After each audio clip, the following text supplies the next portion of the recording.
لله وحده والصلاة والسلام على من لا نبي بعده أما بعد قال الله تبارك وتعالى في القرآن الكريم والفرقان الحميد أعوذ بالله من الشيطان الرجيم بسم الله الرحمن الرحيم قل إن صلاتي ونسكي ومحياي ومماتي لله رب العالمين لا شريك له وبذلك أمرت وأنا أول المسلمين صدق الله العظيم. وقال النبي صلى الله عليه وسلم من وجد سعة فلم يزكي فلا يقومن مصلنا أو كما قال عليه الصلاة والتسليم. قابل احترام بزرگوں، نوجوان بھائی،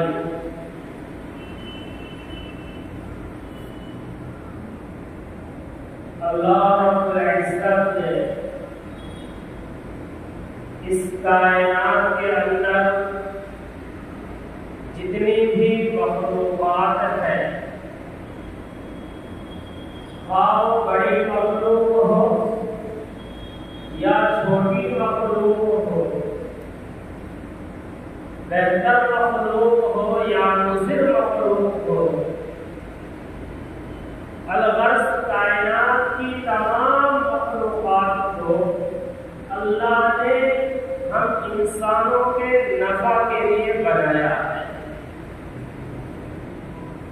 جیسا کہ اللہ کے رسول صلی اللہ علیہ وسلم نے ایک حدیث پاک میں بیان فرمایا ہے کہ ان الدنیا خلقت لکم، یہ دنیا اور دنیا کے اندر موجود تمام چیزیں، آسمان و زمین، چاند، سورج، ستارے، کیڑے مکوڑے، غرض کی کائنات کی تمام چیزیں تمہارے نفع کے لیے بنائی گئی ہے. وَإِنَّكُمْ خُلِقْتُمْ لِلْآخِرَةِ، اور تم آخرت کے لیے پیدا کیے گئے ہو. یعنی انسان کی تخلیق کا مقصد ہی اللہ کی عبادت ہے، اللہ کی ریاست ہے. یہ مہینہ جو چل رہا ہے عربی اعتبار سے ذی الحجہ کی 4 تاریخ ہے. یہ مہینہ ہم مسلمانوں کے لیے بلکہ پوری دنیا کے مسلمانوں کے لیے بڑا یادگار ہوتا ہے، بڑے اس کے انتظار ہوتے ہیں. اس کی وجہ کیا ہے؟ اس کی وجہ یہ ہے کہ اس کے اندر عبادت کی ایک بڑی نظیر پیش آئی ہے، واقع ہوئی ہے. اسی کی یاد پوری دنیا کے مسلمان مناتے ہیں. تو بہرحال عبادت کے لیے اللہ نے ہم انسانوں کو بنایا ہے. یعنی عبادت اہل اسلام کا تشخص ہے، ریاست اہل ایمان کا امتیاز ہے. بلکہ جو لوگ اللہ کے جتنے مقبول ہوتے ہیں، جتنے محبوب ہوتے ہیں، وہ اتنا ہی زیادہ قربانی اللہ کے راستے میں پیش فرماتے ہیں. یہی وجہ ہے کہ انبیاء کرام کی مقدس جماعت، جو کائنات کی سب سے بہتر جماعت ہے، لیکن ان انبیاء کرام نے جتنی قربانیاں دی، جتنی محنتیں کی، جتنی مشقتوں کو جھیلا، جس قدر جاگسر امتحانات کی وادیوں سے گزرے ہیں، ایک عام انسان کا اس سے گزرنا تو دور کی بات گزرنے کا تصور بھی نہیں کر سکتا.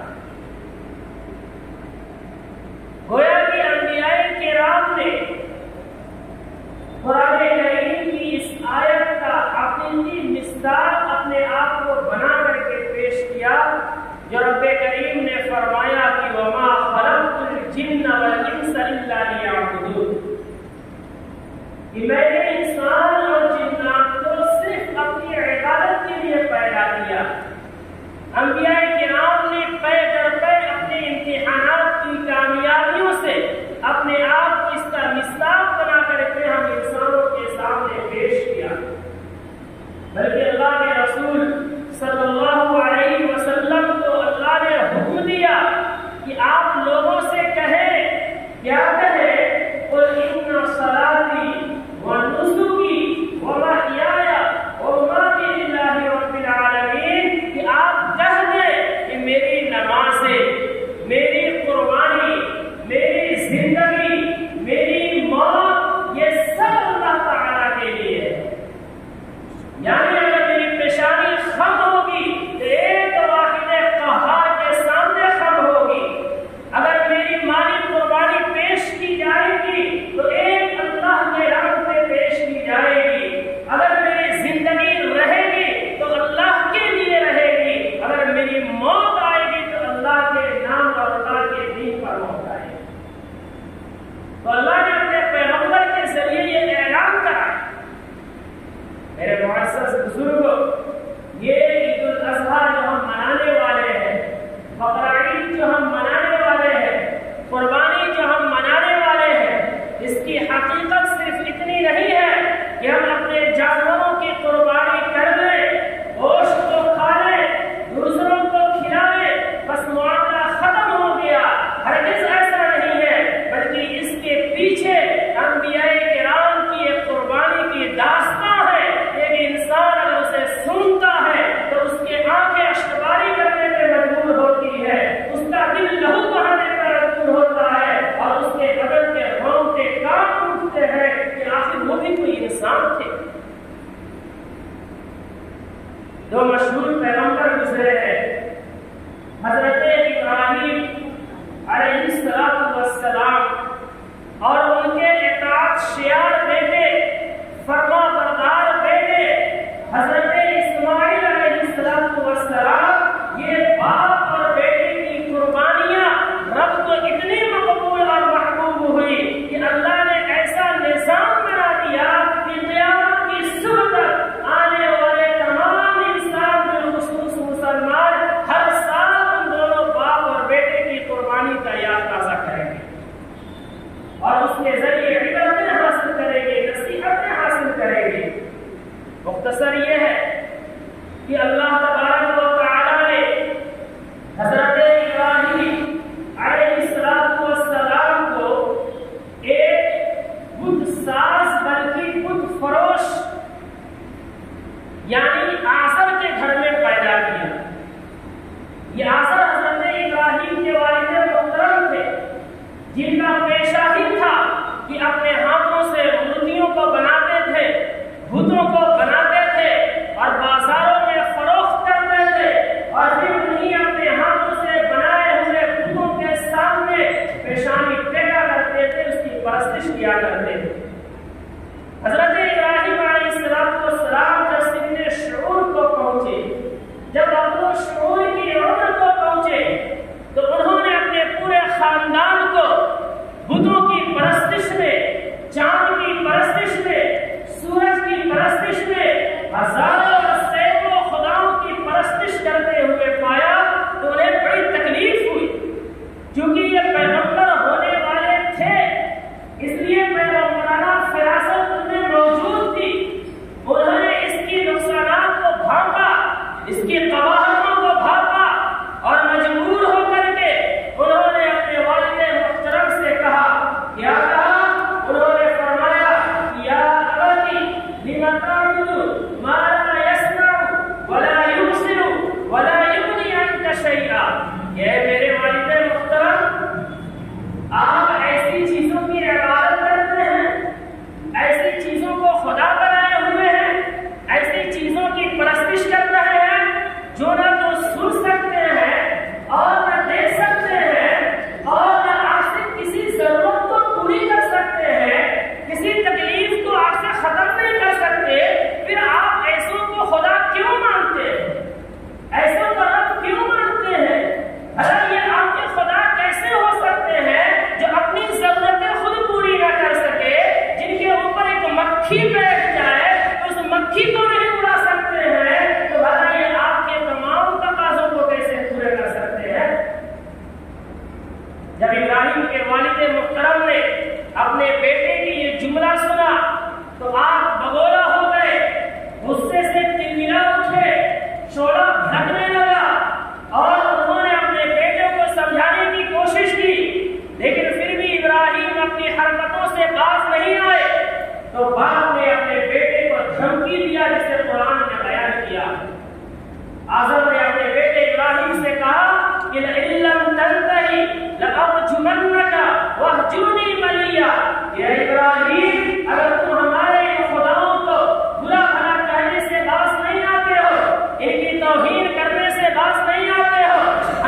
سننے کے لیے آسان سی بات ہے، لیکن ذرا غور کریں، ایک چھوٹا سا بچہ جو حق بات بیان کر رہا ہو اور اس کے باپ اسے دھمکی دے رہے ہو کہ اگر تو نہیں مانے گا تو پتھروں سے ماروں گا، سنسار کروں گا، اس پر بھی نہیں مانے گا تو تجھے گھر سے باہر نکال دوں گا، وطن سے نکال دوں گا، لیکن پھر بھی وہ شخص خاموش نہیں ہوتے، وہ جھکتے نہیں ہیں، حق بات کہنے سے رکتے نہیں ہیں، وہ اپنے والد محترم سے کہتے ہیں کہ سأستغفر لك ربی انہ کان بی حفیہ، کہ میرے والد محترم آپ نے میری پرورش کی ہے، آپ نے مجھے پالا پوسا ہے، آپ نے میری تمام پرداخت کی ہے، اس کا یہ مطلب نہیں ہے کہ آپ جس راہ میں چلنا چاہے، جس چیز پر عمل کرنے کو کہے، جس باطل کی طرف جھکنے کو کہے، ہم آپ کی باتیں مان کر جھک جائے، ایسا نہیں ہو سکتا۔ ہماری ایمانی فراست یہ کہتی ہے کہ جن کو آپ خدا مان رہے ہیں، جن کو آپ رب مان رہے ہیں، جن کو آپ معبود مان رہے ہیں، جن کو آپ بھگوان مان رہے ہیں، یہ خدا نہیں ہو سکتے ہیں، چاہے اس کے وجہ سے ہمیں آپ کا گھر بھی چھوڑنا پڑے، ہم اس کے لیے تیار ہیں، لیکن آپ والد ہیں اس لیے آپ کا حق ہم یاد رکھیں گے، اگر ہم گھر سے جاتے بھی ہیں تو آپ کو بھولیں گے نہیں۔ سأستغفر لك ربی انہ کان بی حفیہ، میں اپنے رب سے دعائیں کروں گا کہ میرا رب آپ کو ہدایت عطا فرمائے، آپ کو توفیق عطا فرمائے اور آپ کی بخشش عطا فرمائے۔ دھیرے دھیرے ابراہیم علیہ السلام کے سامنے ان کے معاشرے کا کفر اور کھلتا گیا، انہیں یہ یقین ہو گیا کہ یہ چاند، یہ سورج، یہ زمین، یہ آسمان، یہ عالیشان پہاڑ جن کو آج کے لوگ خدا مانتے ہیں، یہ کبھی خدا نہیں ہو سکتے۔ پھر انہوں نے وہ واقعہ لوگوں کے سامنے پیش کیا کہ تمام بتوں کو توڑ ڈالا اور ایک بڑے بت کو چھوڑ دیا جس کے پاداش میں نمرود نے ان کو دھکتے ہوئے آگ کے انگاروں کے حوالے کیا، پھر اس سے اللہ نے نجات عطا کی، پھر وہ اپنا وطن چھوڑ کر مصر کی طرف روانہ ہو گئے۔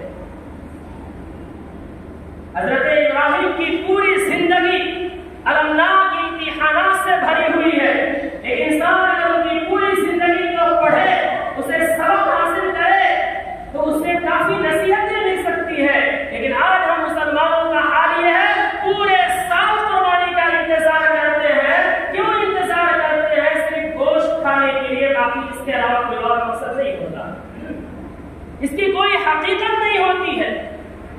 حالانکہ اس کے پیچھے کے جو واقعات ہیں، جو قربانیاں ہیں، جن قربانی کے بدلے میں اللہ نے ہمیں یہ انعام عطا کیا، یہ خوشی کا موقع فراہم کیا، ہمیں اسے سمجھنا چاہیے۔ چنانچہ ابراہیم علیہ السلام آگے کی طرف نکل گئے، دھیرے دھیرے عمر کا کافی عرصہ گزر گیا، 80 سال کی عمر ہو گئی، لیکن آپ کی جھولی اولاد کی نعمت سے خالی ہے۔ آپ پیغمبر تھے، مایوسی کفر ہے، اپنے رب کے سامنے دعا کرتے ہیں کہ ربی هب لي من الصالحین، کہ اے میرے پروردگار ہمیں ایک نیک صالح اولاد عطا فرما۔ رب اپنے خلیل کی دعا قبول کرتا ہے اور انہیں یہ خوشخبری سناتا ہے کہ فبشرناہ بغلام حلیم، کہ اے ابراہیم تو نے نیک بچے کی دعا کی تھی، تم نے صالح بچے کی دعا کی تھی، سنو میں تمہیں اولاد دوں گا جو نیک بھی ہوگی، اولاد دوں گا جو صالح بھی ہوگی، اور اس کے ساتھ حلیم یعنی بردبار بھی ہوگی، اس لیے کہ اسے بھی بے شمار امتحانات کی وادیوں سے گزرنا۔ جب ابراہیم کے گھر اسماعیل کے شکل میں ایک بچے کی ولادت ہوتی ہے، چند دن بھی ابھی نہیں گزرے ہوتے ہیں کہ اس سے بھی سخت امتحان کی گھڑی آتی ہے۔ اللہ اپنے پیغمبر کو حکم دیتا ہے کہ ابراہیم اپنی بیوی ہاجرہ کو اور اپنے شیر خوار بچے، دودھ پیتے بچے کو ایک وادی ایسی زرہ کے اندر چھوڑا۔ حضرت ابراہیم ایک پیغمبر تھے، یقیناً وہ بھی ایک انسان تھے، ان کے دل میں بھی اپنی بیوی کی محبت تھی، بچے کی محبت تھی، اور کیوں نہ ہو بڑھاپے میں رب کے سامنے رو رو کر کے اللہ سے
زرع عند بیتک المحرم، ہمیں اور آپ کو پیغام دیا ابراہیم نے کہ دیکھو اللہ کے حکم کے سامنے کیسے سر تسلیم خم کیا جاتا ہے، رب کے سامنے ساری محبتوں کو کیسے قربان کیا جاتا ہے، اللہ کے قانون کے سامنے دنیا کے نام نہاد خداؤں کو کیسے ٹھوکروں میں لایا جاتا ہے۔ ابراہیم نے پیغام دیا اور انہوں نے کہا کہ رب کریم تو خوب جانتا ہے،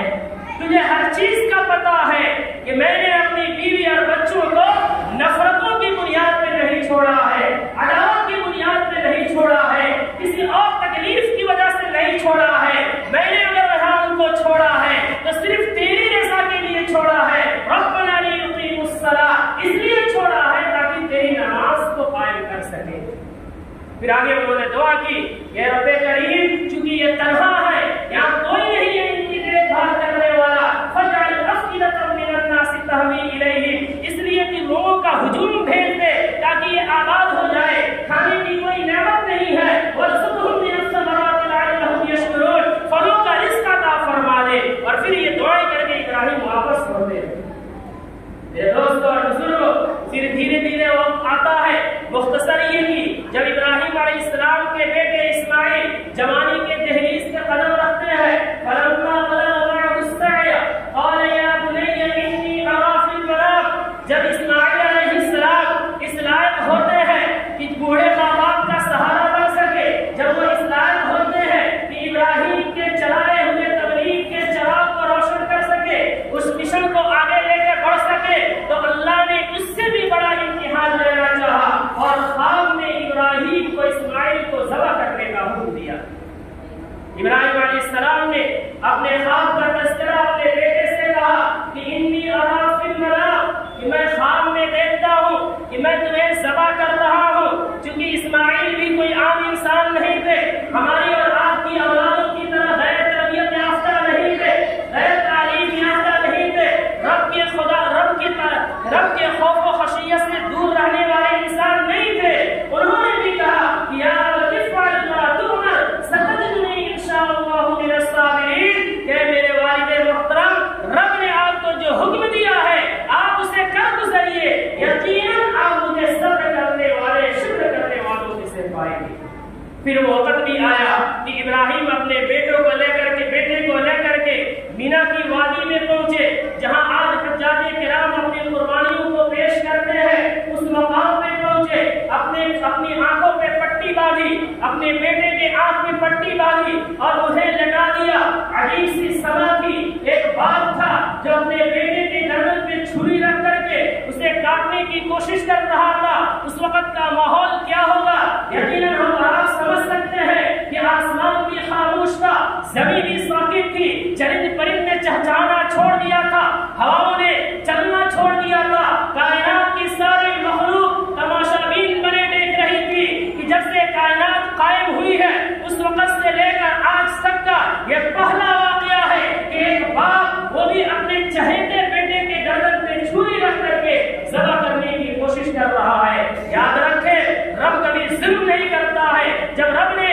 ابراہیم اور اسماعیل کی یہ وفا شعاری دیکھی تو قرآن نے نقشہ کھینچا ہے کہ اللہ نے فرمایا کہ فلما اسلما تلہ للجبین، کہ جب ابراہیم اسماعیل دونوں کے دونوں اللہ کے حکم کے سامنے سرنگو ہو گئے تو اللہ نے کہا ونادیناہ یا ابراہیم قد صدقت الرؤیا انا کذلک نجزی المحسنین، غیر سے آواز آتی ہے، اے ابراہیم میں ظالم نہیں ہوں، اے ابراہیم میں سفاک نہیں ہوں، اے ابراہیم میں تمہیں اور تمہاری نسلوں کو برباد کرنا نہیں چاہتا، میں تو صرف امتحان لینا چاہتا تھا، لیکن تیرا کمال ابدیت یہ ہے کہ تو نے میرے اس مشکل امتحان میں بھی کامیابی حاصل کی۔ وفدیناہ بذبح عظیم، تم اسماعیل کو چھوڑو، جنت سے میں نے بیٹا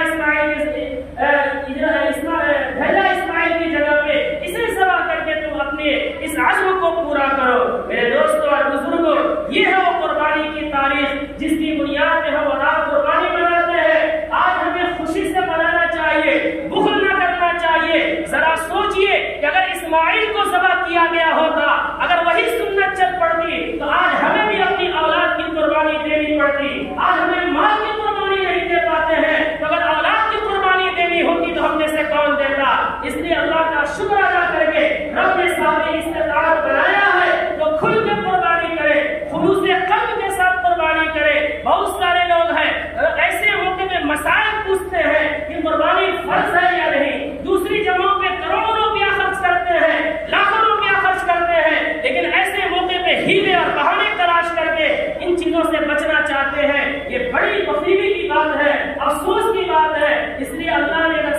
بااستطاعت بنایا ہے، مالدار بنایا ہے، 50,000 کے قریب مالیت کے اگر ہم مالک ہیں، گھر کے 10 فرد بھی ہیں، سب الگ الگ مالک ہیں، تو سب پر قربانی واجب ہے۔ اگر ہم قربانی نہیں کرتے ہیں تو یہ گویا کہ ہم سنت کے خلاف ورزی اور ایک واجب کو چھوڑ رہے ہیں۔ اور ایسے شخص کے بارے میں رسول اللہ نے فرمایا کہ من وجد السعة، جو قربانی کی طاقت پائے، صاحب نصاب ہو اور قربانی نہ کرے تو فلا يقربن مصلنا، اسے کوئی حق حاصل نہیں ہوتا کہ عید اور بقرعید کے دن وہ ہماری عیدگاہ آئے۔ اس لیے ہم اپنا جائزہ لیں، علماء سے پوچھ کر کے قربانی کریں، عمدہ جانور کی قربانی کریں اور خلوص کے ساتھ قربانی کریں، تاکہ ہم اور آپ بھی ان ثواب کے اندر شریک ہو سکے جو ثواب حضرت ابراہیم و اسماعیل کو اللہ نے عطا فرمائی تھی۔ اللہ ہمیں اور آپ کو کرنے سے زیادہ عمل کی توفیق عطا فرمائے۔ ایک اعلان کو ہے، ابھی جیسا کہ ہمیں اور آپ کو اچھی طریقے سے معلوم ہے کہ ابھی مرکزی حکومت کی طرف سے یکساں سول کوڈ کو نافذ کرنے کا پلان کیا جا رہا ہے۔ یہ ہمارے ہندوستانی آئین کا ایک ناپاک شگوفہ ہے جو چھوڑ دیا گیا، جس کا گاہے بگاہے مرکزی حکومتیں فائدہ اٹھانے کی کوشش کرتی رہی ہیں۔ پہلے بھی اس طرح کے پلان ہوتے رہے ہیں، پھر اس مرتبہ پلان کیا جا رہا ہے کہ یکساں سول کوڈ کو نافذ کیا جائے۔ آپ پڑھے لکھے ہیں، ہمیں زیادہ بتانے کی ضرورت نہیں ہے۔ یکساں سول کوڈ کو نافذ کرنے کا مطلب یہ ہوگا کہ جو آئینی قوانین ہے، یعنی نکاح، وراثت اور حقوق عباد کے تعلق سے جو چیزیں آتی ہیں، ان میں کوئی مذہبی تشخص باقی نہیں رہ جائے گا۔ پورے ہندوستانیوں کے لیے ایک قانون ہوگا جس پر عمل پیرا ہونا پڑے گا، جس کا مطلب یہ ہوگا کہ جس چیز پر ہماری شریعت کی بنیاد ہے اس بنیاد کو ہمیں چھوڑنا پڑے گا۔ اگر یہ ہوتا ہے تو امت مسلمہ بڑی تباہی کے کنارے پہ جائے گی، بلکہ ارتداد کا بھی شکار ہو سکتی ہے ان چیزوں پہ عمل پیرا ہوگی۔ اس لیے لا کمیشن آف انڈیا کی طرف سے اس پر جواب مانگا گیا ہے۔ ہماری ملی تنظیموں نے، مسلم پرورش اللہ بورڈ، امانت شرعیہ، ان سب نے مختلف تحریکیں چلائی ہیں۔ ان تمام تحریکوں کا خلاصہ یہ ہے کہ انہوں نے ایک لنک کو شائع کیا ہے جس پر کلک کر کے اپنا شکایت درج کرانا ہے، اپنا جواب دینا ہے احتجاج کے طور پہ۔ جو پڑھا لکھا طبقہ ہے وہ خوب جانتے ہیں، جو نہیں پڑھے لکھے ہیں، پڑھے لکھوں کی ذمہ داری ہے کہ ان کو سمجھا کر کے اس پہ شکایت درج کرائیں۔ اور ایسے بھی کل یعنی سنیچر کے دن عصر تا مغرب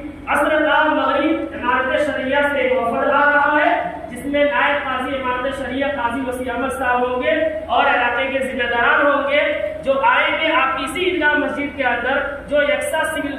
کوڈ کے نقصانات اور اس کی حقیقت پہ کھل کے باتیں کریں گے۔ میں سمجھتا ہوں کہ آپ تمام پڑھے لکھے ہیں، آپ تمام کی اولی ذمہ داری ہے کہ کل عصر کا مغرب اپنے دکان، کاروبار، تمام ضرورتوں کو چھوڑ کر کے اس میں شریک ہو کر کے اس کو سمجھیں اور عوام میں اس کو پھیلائیں۔ یہ ہماری دینی ذمہ داری ہے۔ اگر ہم کسی بھی قدر اقدام نہیں کیے، خدا پاک کی قسم کھا کے کہتا ہوں کہ ہمارا اور آپ سے جب قیامت کے میدان میں سوال کیا جائے گا کہ ہماری شریعت کے مٹانے کے خلاف سازشیں چل رہی تھی، پلاننگیں چل رہی تھی، باطل کھل کے پلاننگ کر رہا تھا، تم سے اتنا بھی نہیں ہو سکتا تھا کہ تھوڑا سا وقت اس کی دفع اور حفاظت کے لیے نکال سکے، تو ذرا سوچیں کہ ہم کیا جواب دیں گے۔ اس لیے ہماری ذمہ داری ہے کہ کل عصر کا مغرب کو خالی کریں اور ضرور آئے جو یہاں نہیں ہے ان کو بھی بتائیں اور یہاں تشریف لا کر اس کو سمجھیں، کیا اس کا منصوبہ ہو سکتا ہے، اس کو سمجھ کر کے اپنے معاشرے کے مسلمانوں